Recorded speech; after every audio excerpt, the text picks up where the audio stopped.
What's going on? You're here with Nate28 and this is Crossbeats Production.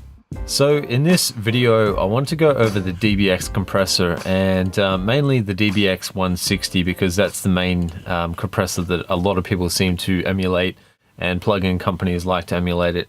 For example, Waves, UAD, Native Instruments and Softtube. The others are similar to that, as I'm sure there's other ones out there as well, but just to mention a few. The DBX 160 is quite an interesting compressor, and the way that it sounds is quite unique to it and the way it attacks the signal and things like that.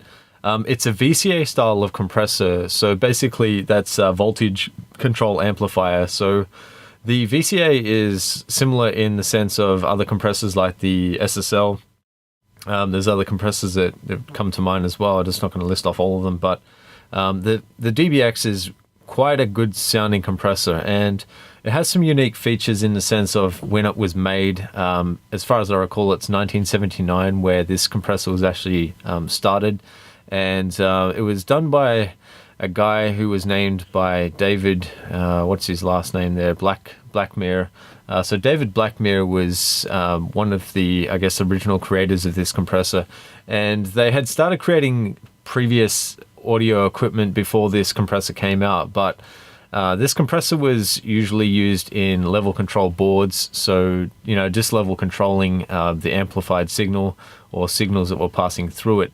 And pretty much from what I can tell from my research, at least anyway, is that the compressor, as far as the input, was a feed forward style of compressor. So the feed forward is basically similar to what you'd see on a compressor that you'd see in Studio One. The compressor that comes standard actually in Studio One, which is your stock comp there. I'll just show you that if I can just bring it up here.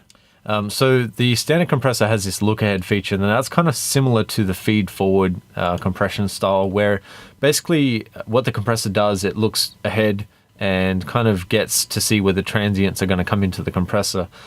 This is sort of the way that the DBX feed forward works in that sense, for at least my understanding anyway of it. And pretty much it was one of the first, or one of the more first compressors that came out doing that kind of compression, whereas a lot of them were just attacking the signal once the signal went through and kind of giving a delay to the signal, whereas some of this feed forward style of compression more or less can attack the signal almost immediately. So that was why it sounded more clear and clean when it compressed, and why it didn't have as much distortion, because it was able to know when the signal was coming in and create an attack or release according to that.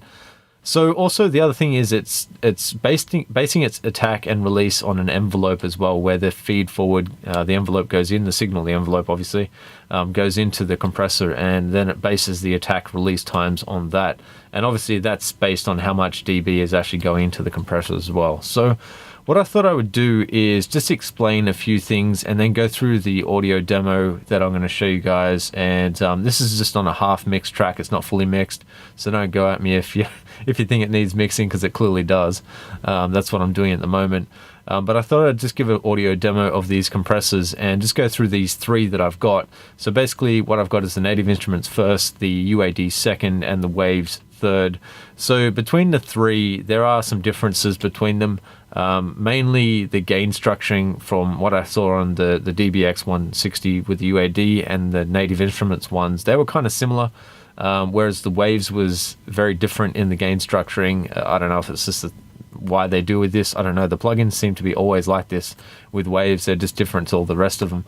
The awesome thing with the Waves one though is it's got the mid-side mode, which you can see down the bottom here. I'll just bring this up. I'll just move it into the center here and just zoom in. So basically it's got all this section here. So you've got stereo, you've got duo, and then you've got mid-side, which you can transform the compressor. Obviously one is the center channel, which is your mono again, and the sides, which is the things on the sides. So basically it could be reverb and things like that that sit on the sides of your mix. So that's kind of awesome that you can do that, because you can get some really cool effects using mid-side processing with two compressors in unison. So what I would recommend, kind of in the sense of recommending compression, I should say, with these compressors, is usually drums sound fantastic with the DBX compressor, And it's because of the way the signal is attacked and how it can attack the signal as well, and the compression.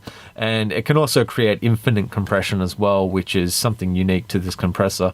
And it's just a really cool sound. It just gives that really nice bottom low end, and just the transient sound fantastic in it as well.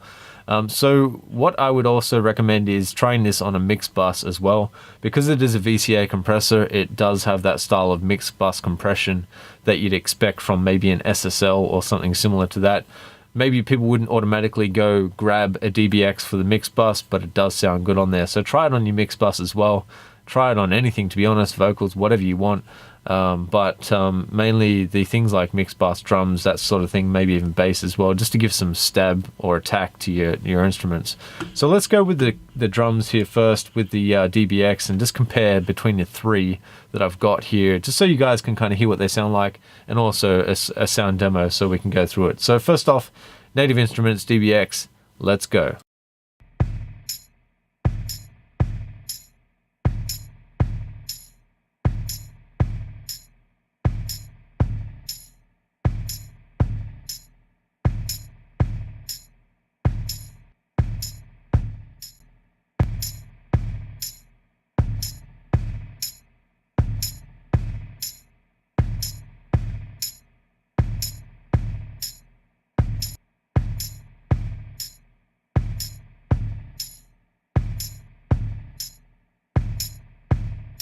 Okay, so as you can hear, they have kind of different sounds, but kind of the same. It's not exactly the same.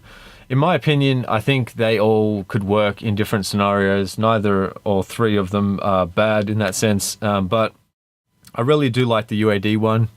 Again, I've used the Native Instruments one for a long time, and I think it does have its place. The Waves one, again, like I said, it's got the other features in there, so the mid-side processing and side chain control, so high pass, and all that sort of stuff there. And it also can add the noise from the DBX, which it would have had there, I guess, in the analog sense. And you've got your mix level, so parallel and stuff like that.